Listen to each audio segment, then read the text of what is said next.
Hi guys, welcome to the YogaLocal podcast. I've got a guest today. It's Kerry Lease, and she runs Food for Thought, one of our neighbours. I'm pointing over that way because it's over that way somewhere, round by the hairdressers around the back. The old brewery. The old brewery, yeah. Food for Thought, refill, reuse, recycle, right? So I thought it would be really cool to get Kerry in, and because I just think it's just a fantastic business that, you know, a lot of us in the yoga community can really kind of relate to, you know, in terms of looking to do what we can to connect with our environment being a part of who we are. And if we don't take care of the environment, we're not taking care of ourselves. That's kind of like the yogi worldview on things. So it's really important for me specifically, but also I think, you know, we've got the kind of audience that really can relate to what you're trying to do.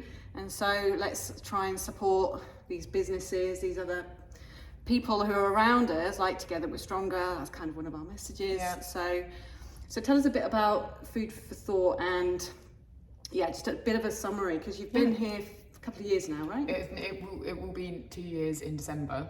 So basically it came out of quite a dark time for me. So it actually links in with my well-being, strangely enough. So I had my daughter. I was working in TV production, and I knew that was never going to be a thing with a child, because I couldn't afford a nanny, nor did I want to go down that route. So for me personally, that's not how I wanted to raise my child. And so it was like, right, well, I'll be a parent and see how that goes. Postnatal depression, various other things. I was very obsessed with the state of the planet. So Food for Thought is a refill shop, and the whole point behind that is reducing plastic waste, reducing obviously the nasties that we consume, either be through the plastic or with less pesticides and things like that, with more organic produce. But for me, something that's maybe not so obvious is community, and that for me is another huge part of well-being. So basically Food for Thought is a place for the environment and well-being, and then there's so much more to it than that. Yeah, well, you know, I mean, we haven't really spoken in any great length, but they're busy. So bloody busy doing the do. But yeah, I can see like parallels with like what happened to me and how I wound up here as a well-being thing as well. And also you know, wanting to build a community, because I mean, like as voices, like we will have a voice, and you know, when we kind of step into our truth and our power and what we believe in and all our values and all that good stuff, then we can be quite powerful. But definitely, but a single voice is a single voice, and when you can start to group together people who've got similar passions, similar desires and wants, then, you know, it can explode, right? And definitely. And I think, like you say, when you're trying to do things on your own, that's noble and that's great, but unless everyone is doing something, then it's never really going to have those far-reaching consequences. And also, I don't know about you, but I felt up until very recently, probably my early to mid-30s, I didn't realise how much I didn't feel like I belonged anywhere.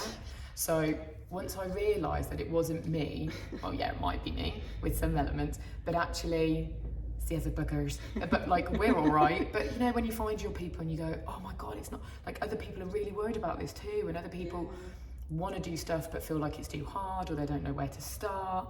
It's like, there are people like me, because I had always been aware of the environment and things like that, but I was brought up a meat eater, dairy eater. You know, I'm not vegan, people expect that I am, and I'm not a perfect person looking down on all of the mere mortals going, well, this is what you should be doing. I'm struggling through as well. But if you can be doing that with other people, and you can the amount of people, I'm like, right, okay, so talk to me, what do I do with lentils? I haven't got a clue. Like, I've got them in the shop, people have asked for them, and people assume it's a health store. It's not, but what do I do? Because they're a high source of protein, so when I'm cutting down on meat, it helps. You know, all of these things, and but just being able to, one of the things that was really important to me and still is that people can walk in, and if they want to do their shopping and not waz out really quickly, then they can do. But if they want to answer the question, are you okay, with, no, actually, I'm really shocking at the moment, and I could do with talking about it, then they can do that. And we'll go, right, okay, one of us stays down here, let's go. We've got chair upstairs, do you want to go and have a chat? Do you need a hug? Or, you know, and obviously check that person's okay with that. But that's so powerful, because we're in so many tiny little silos, and I mean, this could easily get out of hand and we could be taking on the establishment and everything within 5 seconds. Yes, let's do it. Let's do it, come on! What else are we going to do of an afternoon?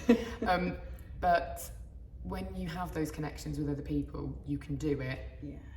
You realise how many ripples you can create. Yeah.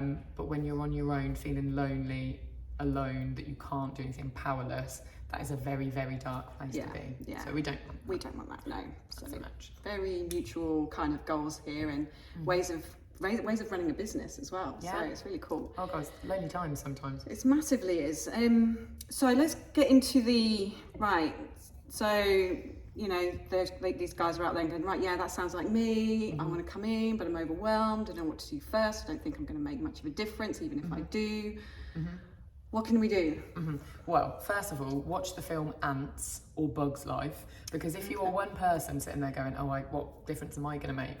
Yes, there's 4 billion people. Like, if we all stop using plastic toothbrushes, or we all get our shampoo and conditioner in a refillable bottle instead of a new bottle, we can all do something. So the one thing that you can do is have a look on our social media, because we will have tips on there of things that you can do.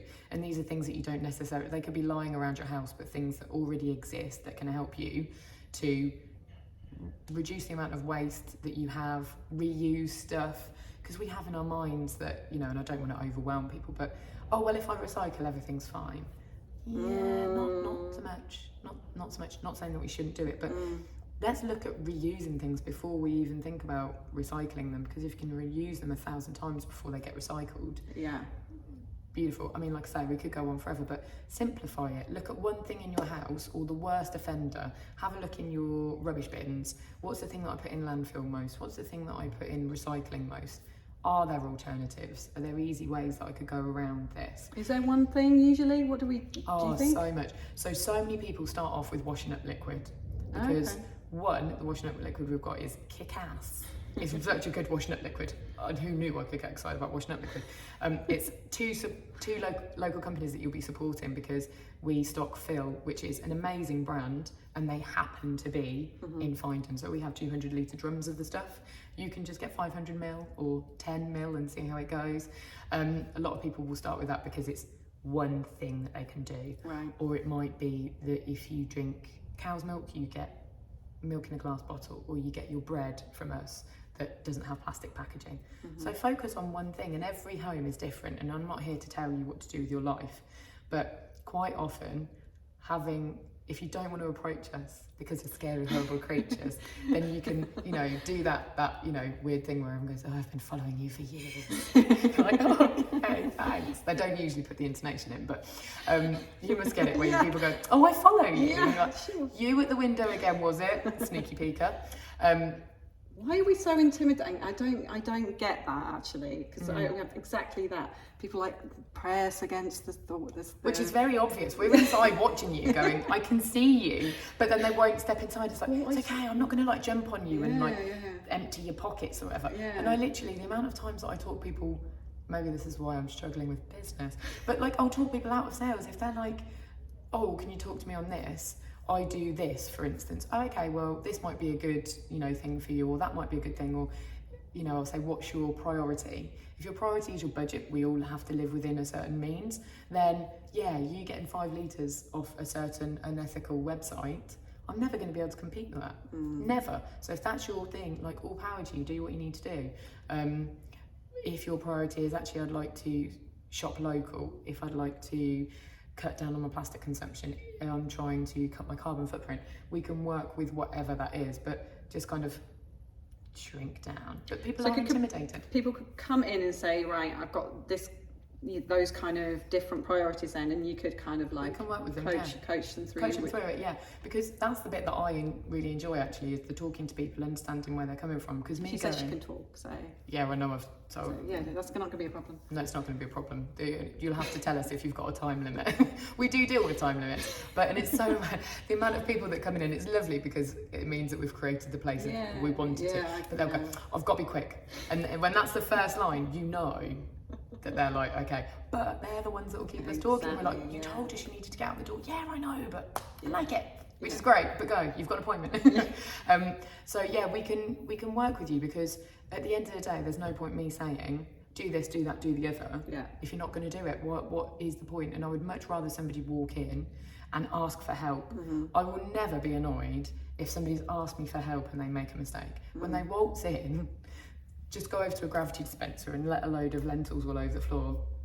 I have a problem with, because that's my stock. And you know, if you've not asked for help, it's like, we are always happy to help. And if you know you haven't got time to come into the shop, then maybe contact us and say, is there a time that I can come? You know, when's your quiet times? Or we can do a click and collect for you, so that you can say, right, I want to try these things, but I haven't got much time to pop in, or I'm going to go to yoga. Can I come in and can you just get me these things together and I'll pick them up when I'm done? Yeah, cool. Obviously, if it's a mentally busy day, we can't guarantee it. But if you haven't got that much time, we can work with it. But you know, we have a conversation.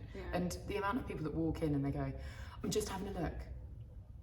Please do. Yeah. Like, okay. Yeah, that's all right. I wasn't gonna, like I say again, I wasn't gonna pounce on you. Small spaces, I think people are intimidated by, because they can't hide, can they? That. Yeah. Maybe we're just really scared. Yeah, I think maybe we are. But that's what, like, honestly, as soon as people come in, thanks for coming in. If you have a little mooch, but if you need any help, give us a shout.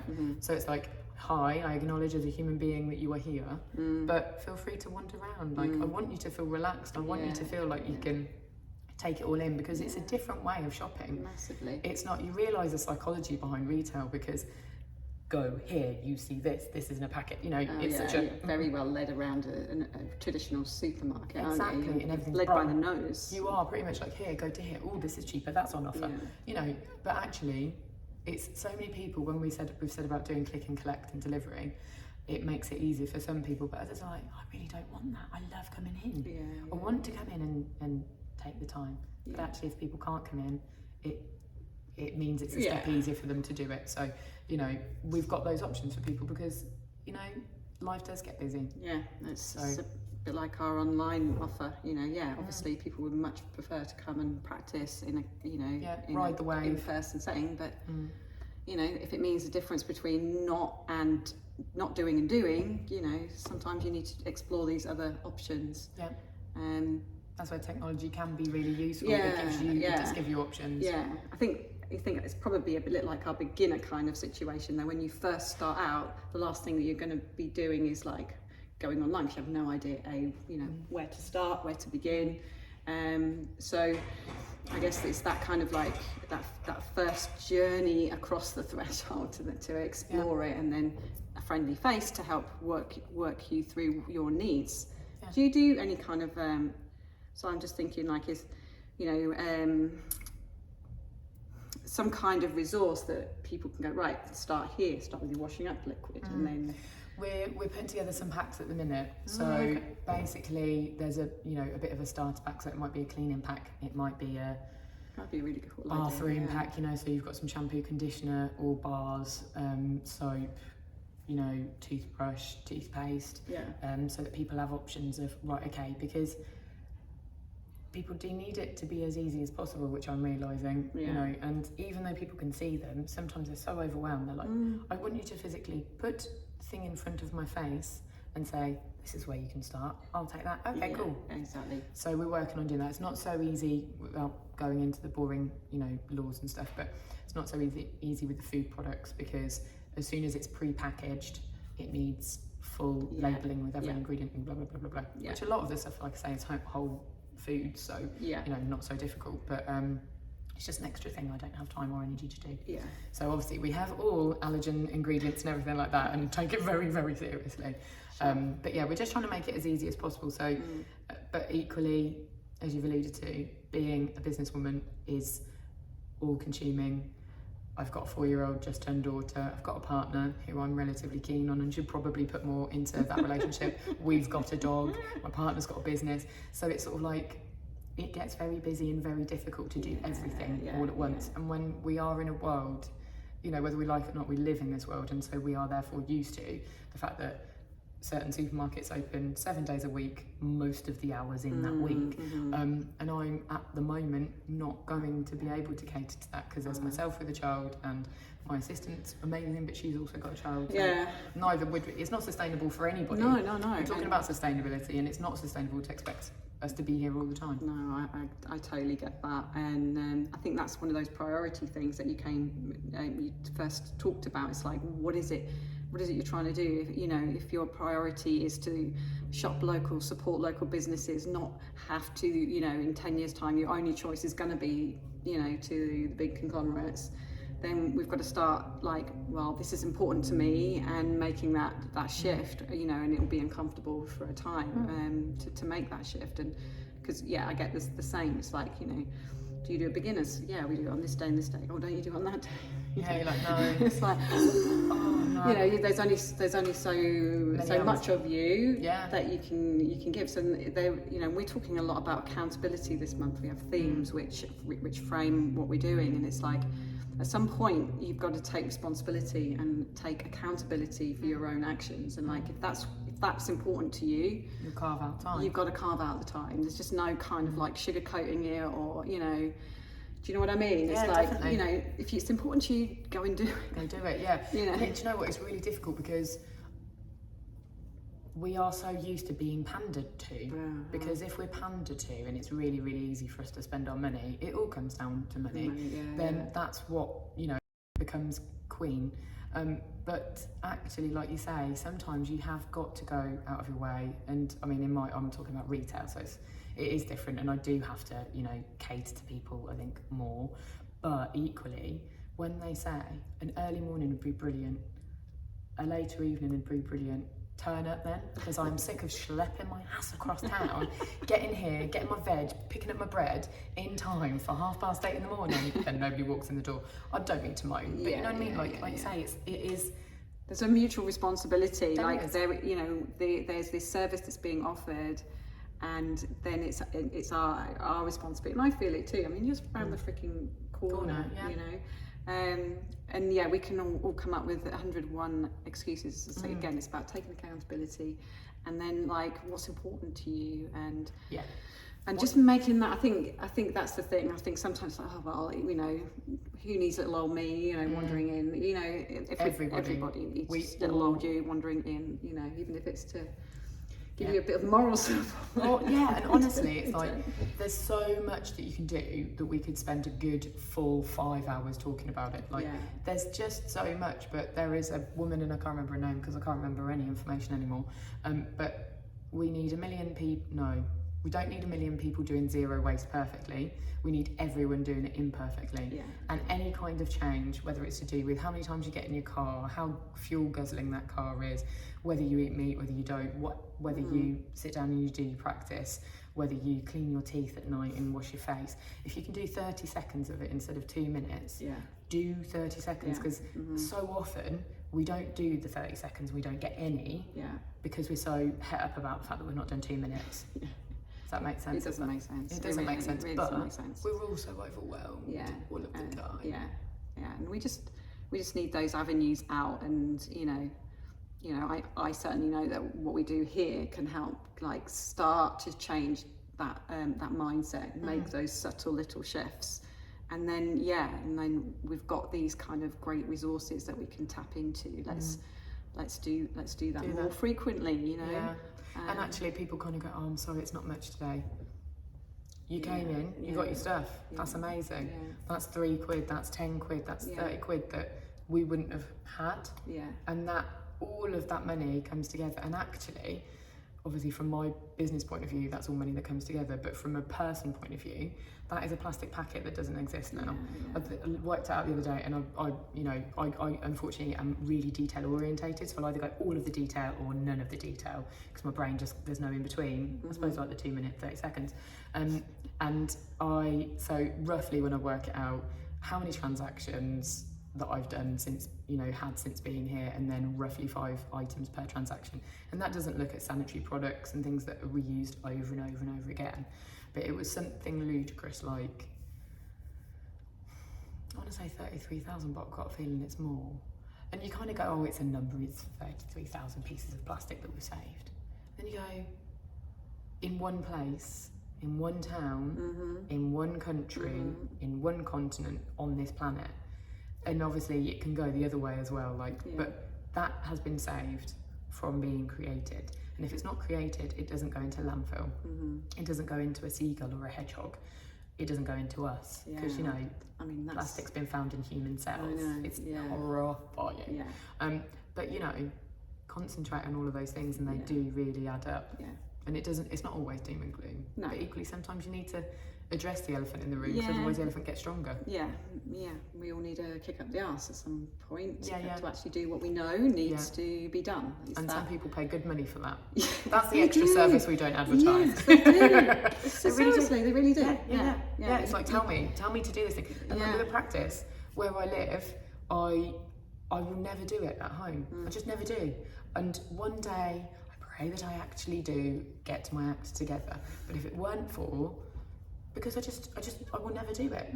And okay, well, if I did 2 minutes in the morning meditation, do I do it? No. Or a breathing practice, even if meditation is something that's like, oh, my mind won't stop, well, breathe, just breathe with your breath. It's just breathing. It's just breathing. We do it anyway. We might as well do it more mindfully. It's just undervaluing the little things that add up to make massive impacts, and only kind of honouring and holding up those big, you know, huge achievements.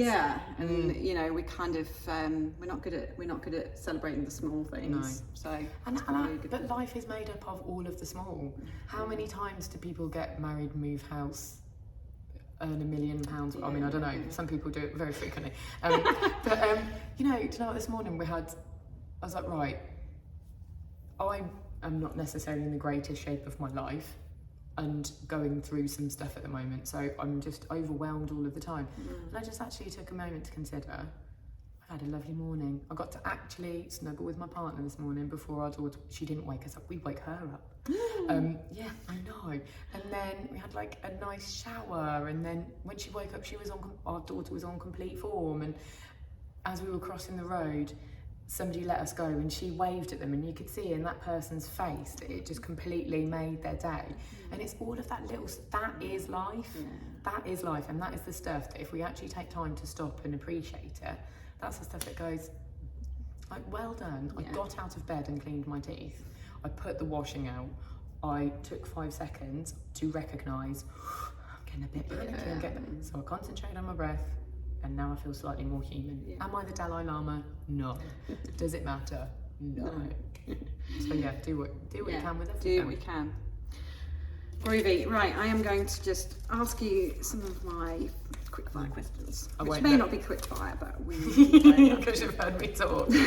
Quick. It was in some kind of order, but it's not anymore. So anyway, so it's all right. I'll look the other way. I won't look. Okay.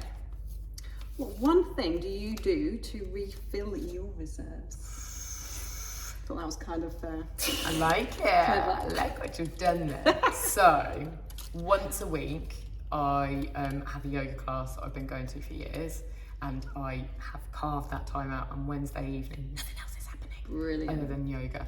And some exercise, running occasionally when I've not hurt various parts of my body. So yeah. That's two things, but exercise is big for me. Okay, using just one word, name something that drives your success / passion, because I think the two are intertwined. Empowerment. So empowering yourself or empowering the world, or? I think the world, I think other people, and actually I know I need to do more of the empowering myself. Yeah. Cool. Empowerment. Yeah, it's a good word. I like it. Thank you. What book resource has taught? Okay, so what book resource has taught you the most about recycling and refilling? I would say that I can't remember the title of them, but I'm pretty sure there's 101 Ways to Zero Waste. That's really good. There's a book called The Silo, and it's about zero waste in restaurants and the food industry. But yeah, I like the 101 ways, because you could literally go, look at a piece, right? Look at a thing. You know what I mean? You don't have to read the whole book, right? And it's literally like very, very simple things to a bit more elaborate. It is American, so, you know, some of the things don't translate, but you can, you know. You can just maybe pick one thing, do it for a week. See what the results are. Go back to it. Yeah, definitely. Cool. How does what you do make you happy and fulfilled? Not a lot at the moment. No, it does. It makes me happy and fulfilled by feeling like I'm doing something. Because at the moment I'm very much in a kind of, right, how do I continue? Do I continue in the way that I've been going? Do I wrap it up? What is my place? And there is so much in that question, but particularly if I'm not doing this, I can do pieces, obviously. I can, you know, be cutting my meat. I can be, you know, doing whatever I can wherever possible to help plastic pollution and the climate crisis. But this is my way of contributing. It's helping other people to do it and making it easier for them and building that community, because it's not just, it's so much about the empowerment as well as it is about the actual being able to get your rice and lentils not in a plastic packet. It's the bigger picture, isn't it? It is the bigger picture, but it's the interaction with people. It's being able to be around my peeps, and some of those peeps are hippies, some of them are punks, some of them are meat eaters, some of them are vegan and very militant about it. Like, there's everybody from all over, and that feeds me. I just need to be able to do more of the feeding stuff and less of the it becomes a mutual relationship, doesn't it? It's like totally. It's the giving and the receiving in that interaction of sharing what you've got and then getting that back from your as well. Totally the energy and everything. Yeah, definitely. If you had a company mascot, what would it be? Have you got a mascot? You might already have one. I kind of do. It's kind of a bee. The bee. The bee? As in the creature, the bee. It's in the logo. I do love bees. I'm in awe of them. So the guy who does, we've got honey, and it's lovely stuff if you obviously have honey. He started it because of mental health stuff and that kind of how he came to beekeeping. I'm in awe of them. We went up, my partner and I went up and did some beekeeping. Ryan got all involved in things, and I was like, I will respectfully decline and just stand here with 50,000 bees buzzing around my head, because they're amazing. But they're so much. That kind of encompasses so much. I think they're so incredibly intelligent in the way that they work. And that's kind of the reasons why, you know, I'm doing this for us, but I'm doing this for nature as well, because, you know, bees with the whole thing of less pesticides and more organic. It's bees, it's pollinators, it's, you know, even wasps who can be a little bit temperamental and get a bad rep, I'm sure. I do go as well. But it's kind of, I think a bee would probably be, or something that eats a heck of a lot, like me and my 4-year-old. She's probably the unofficial one, because she's famous without being famous. Everybody knows about Harper, but there's never a picture of her anywhere. So but I think bees. Cool.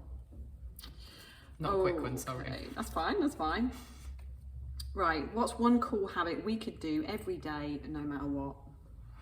To do with zero waste or just anything? Oh, you know, up to you, your question. Well, in that case, I would probably say a really cool habit. Oh, there's so much stuff, isn't there? There's so much stuff that you could do, but I would say check in, because that covers so much, doesn't it? That could be checking in with what's in your rubbish bin. Okay, there's loads of cheese wrappers. Is there anywhere I can go and get cheese that's not in whatever else? Yogurt pots, meat wrappers, whatever, crisps. Is there a way that you could get crisps without the bags? Yes, there is. You can refill crisps at my place. You know, all of these things. I wouldn't whisper it, you're trying to... Oh yeah, there are crisps, bagless crisps, and a whole tin of crisps. It's a joyful thing, and I know some of you know that. But God, that would just be a nightmare. I couldn't be in that shop. No. Anyway, people are like, oh, it's terrible. I would eat them all. I'm like, I see that as a benefit. Like, whatever. And I don't mean in the fact that I'm selling it for you to eat them all. I mean for myself. But also with yourself, checking in with yourself. You know, how am I doing today? And I'm terrible for this. I do just go mindlessly through life. I've got to do this. Got to pick up prep. Got to go and get it. You need to create that space in between. Yeah, bit of space to check in. How am I doing today? How's my zero waste effort going today? There's somewhere over the road that can help you with that, by the way. Just saying. Who where could that be? This beautiful surrounding. It's terrible, isn't it? And we say about like, why don't people come and see us? Because we're all so busy and we're so bloody busy all of the time. Definitely. So where is your favourite place to clear your mind? You know, a space or a place. A place. The sea, anything near water. Like one of my spaces, like hypnotherapy. I used to have hypnotherapy, and quite often when I'm going, you know, any kind of going within, it's usually got water. And there was a certain period of in my life, and this might be oversharing, but I studied French and Spanish at uni, and I spent a year on the Mediterranean, which was amazing. Nice. I'm from Northampton most of my life, so we're kind of as far as we can be in this country from the sea. And it was just beautiful, and there were many of it an evening/morning where we'd have been partying down on the beach, see the sun come up, down to the beach, get your kit off, into the sea, and just float. And that's like, you're watching the sun come up, and you're like, it's very grounding without being freaky, because a lot of the time that overwhelms me too much, and I just go, oh my god, I'm a mortal being, what's afterwards, oh my god. But that was just like peace, serenity, floating, until the pervy blokes on the beach who were doing the bins were waiting for you to get out, and I was like, I'm gonna freeze in here before you get to see this. But yeah, so that. Nice. Great. Last question, right? And this is linked to our theme this month and what we were talking about earlier about accountability. How do you hold yourself accountable? Or who does? What does? Yeah. I think there are several people for me. My therapist, actually quite a few people, but my partner very much. Alice, who's my partner in there, she'll sort of like, Kerry, seriously, are you making that decision? Do you need to order that? Why are you doing that? My dad does that all the time. Definitely will hold me accountable. What are you spending money on that for, Mum? You're like, why are you doing that? That's not good. But that'll be the thing that brings everybody in. And she's like, but will it? And you're like, okay, fine. But actually me at the moment, this whole process of where does food for thought go? I'm a very emotive, emotional, feely person. And sometimes we've got to step out of that and go into the logic. It sucks though, doesn't it? It sucks. It's so hard. This is not me and my flow. No. But sometimes, I still think we always need that connection to our thing, whether it's source, whether it's whatever it is.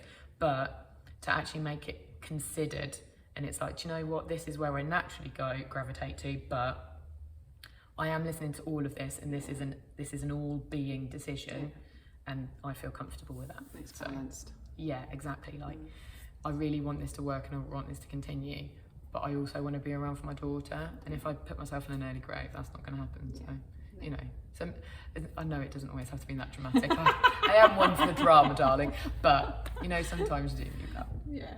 But yeah, there we go. Brilliant. It's been really, really fun chatting. Thank you. I could probably chat loads more, actually. How could you tell that? We hit it so well. All of the monosyllabic answers. Cool. So yeah, if you're inspired to start that journey, recycling, reusing, refilling, right, go and you can see she's like amazing and lovely, and it needs, you know, just like everyone else here on the courtyard, just come and support and do what you can, basically. Right? Yeah, we're not going to buy 5 yachts. We're just maybe going to be able to just keep doing what we love doing. Yeah, exactly, and what you love doing too. Yeah. Okay. So bye for now. Bye.